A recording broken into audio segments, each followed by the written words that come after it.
readers, welcome back to my YouTube channel. The book which I have got for you today is a very famous novel, Midnight's Children. Midnight's Children is a 1981 novel written by Salman Rushdie. It started a new trend in Indian English fiction. It's a historical, magical realism novel which tells about the transition of India from a British colony to independent country and partition of India into two countries. Salman Rushdie is a British Indian author who was born in 1947 Mumbai, India and lives in United Kingdom. He is best known for his books Midnight's Children and Satanic Verses. Apart from this, he wrote many more novels, collection of short stories, science fiction, children fiction, travel log, and essays. Midnight's Children received many awards including Booker Prize in 1981, the same year when the book published, the English-speaking Union Literary Award, James Strait Prize, and Booker of Booker Award twice in 1993 and 2008.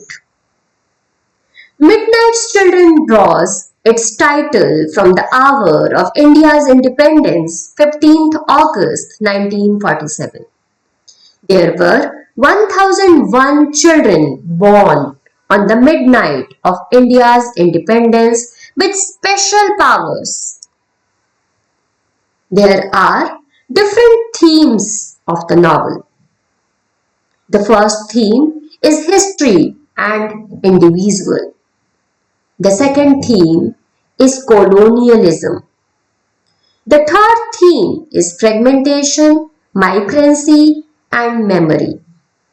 Rushdie used history in fiction as a theme to show its subjective, untruthful nature and its manipulation by modern-day governments. In the novel, historical events are described to show the emotions of his character. History deals with facts, but novels deal with fiction. Rushdie took history of post-independent India, ending in the emergency, as his main theme. The history of India moved parallel to the life of the narrator Salim. He wrote and remembered truth, not the recorded truth. That's why there are errors in the dates and facts. Salim is unreliable narrator. His history is based on the truth of his memory. The another theme of the novel is India's colonization and its lasting impact on Indian mind. Rushdie challenges the myth created by the British that they came here to civilize India. Fragmentation and migrancy is another theme used by Salim in his narration. He refers himself as fragmented boy. His identity was divided. If we talk about his ancestry, he was from the West, but emotionally he was Indian. He loved Mumbai and described himself as a half and halfer Kashmiri Muslim. Salim family moved from Bombay to Karachi and he was displaced from the place he loved. India partition to Pakistan and Pakistan's further partition to Bangladesh is example of fragmentation. Salim's various body parts were cut off. Families were also fragmented. Marriages were not successful. Salim's parents were also fragmented. He was child of unknown union. These all are the example of fragmentation in the novel. Salim was displaced from his real parents Banita and Vivili Winkle from his birth and he was unaware about this fact.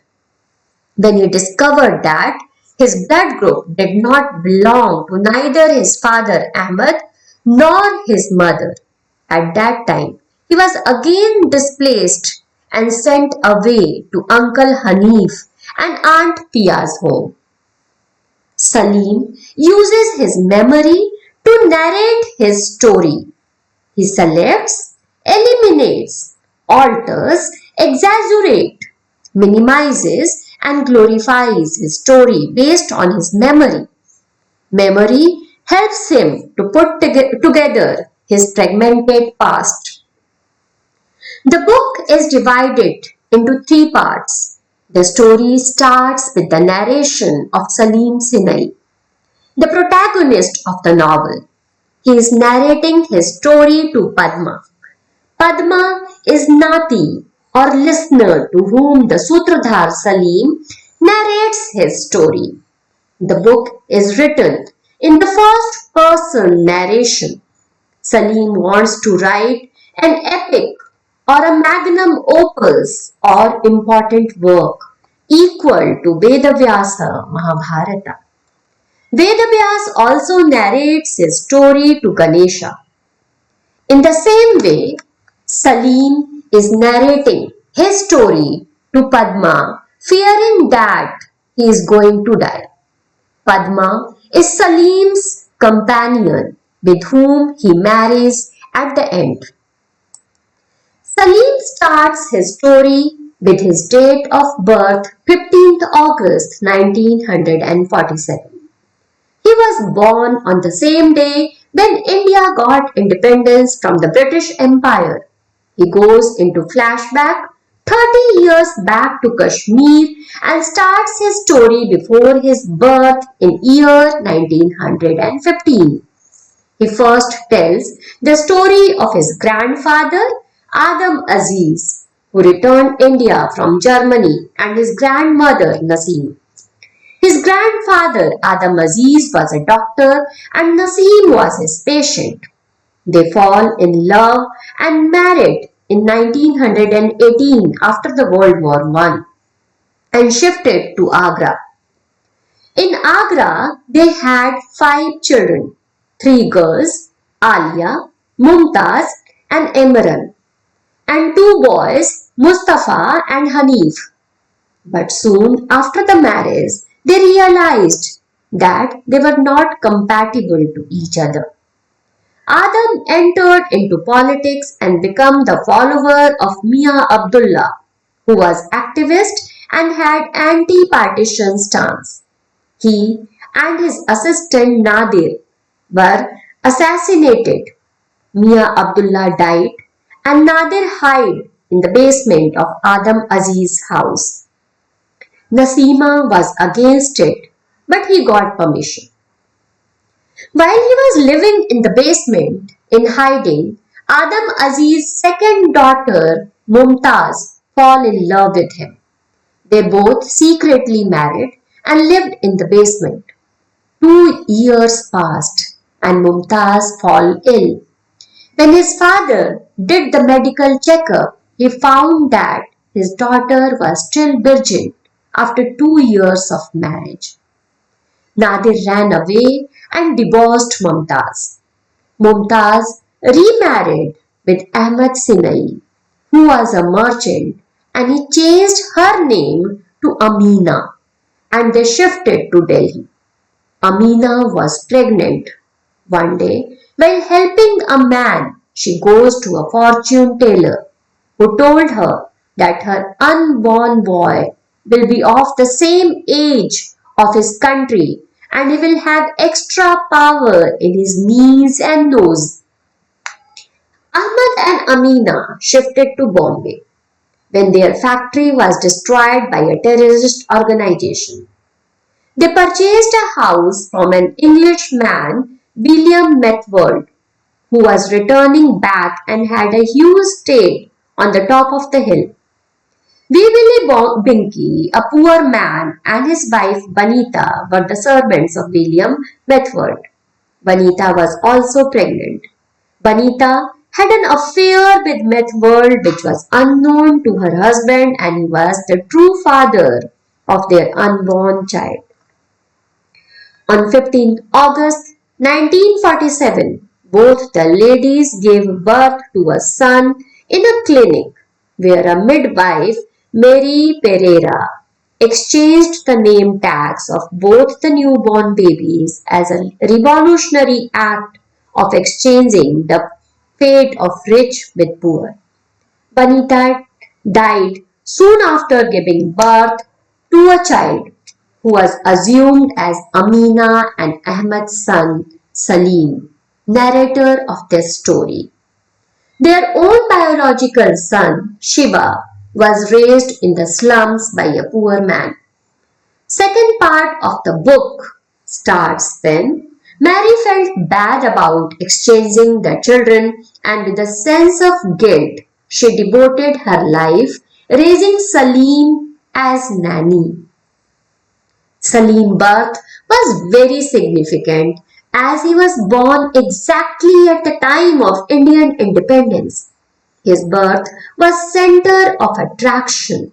At the time of his birth, Prime Minister Jawaharlal Nehru writes to his parents, newspapers carry his pictures. He was celebrated and awarded for being the first child of independent India. He had a large nose and blue eyes.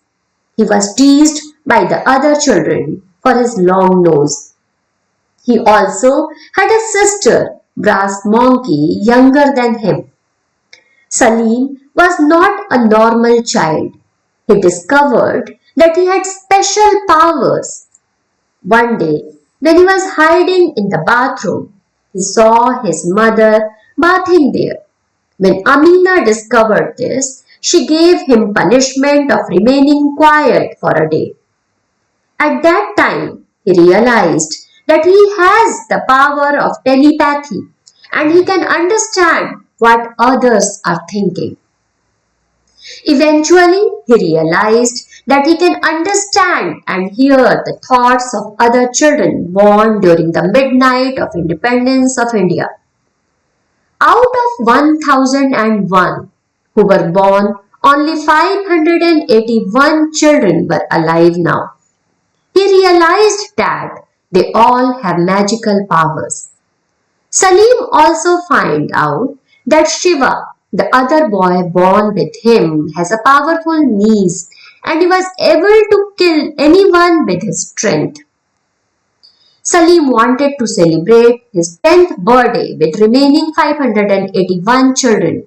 He also wanted to organize those special children, but he could not do that. He also met Shiva, the boy whose life he was supposed to have. Shiva was angry and aggressive boy. One day Salim participated in a dance in his school and one of his fingertips accidentally got cut. He was taken to the hospital by his parents, where he had to go for surgery. He needed blood, so Amina and Ahmed tried to donate blood to him. But their blood did not match with Salim's blood, and at that time they realized that he is not their child. Ahmed, in anger, sent him away for a few months to his uncle and aunt. Due to his mistreatment with his aunt, he was sent back to his parents again. He discovered that his sister Brass Monkey got all the love of his family. He also discovered that his parents' marriage was not successful. Mary admitted her sin of exchanging the tag of both her children and ran away from the family, leaving them in trouble. Amina, Salim and Brass Monkey moved to Pakistan. Ahmed became drunkard after having loss in his business and revelation of the truth. Amina, Salim and Brass Monkey came back to India after 4 years when Ahmed got a heart attack.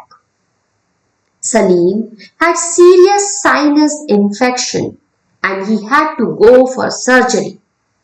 After the surgery, he lost his special power of telepathy, but instead got a powerful sense of smelling. Salim grew as an adult. All four of them moved to Pakistan once again to start a new life. His sister became famous singer over there. But their happiness did not last longer as war started between India and Pakistan and Salim's parents died in air strike. Salim also was hit by spittoon and lost his memory.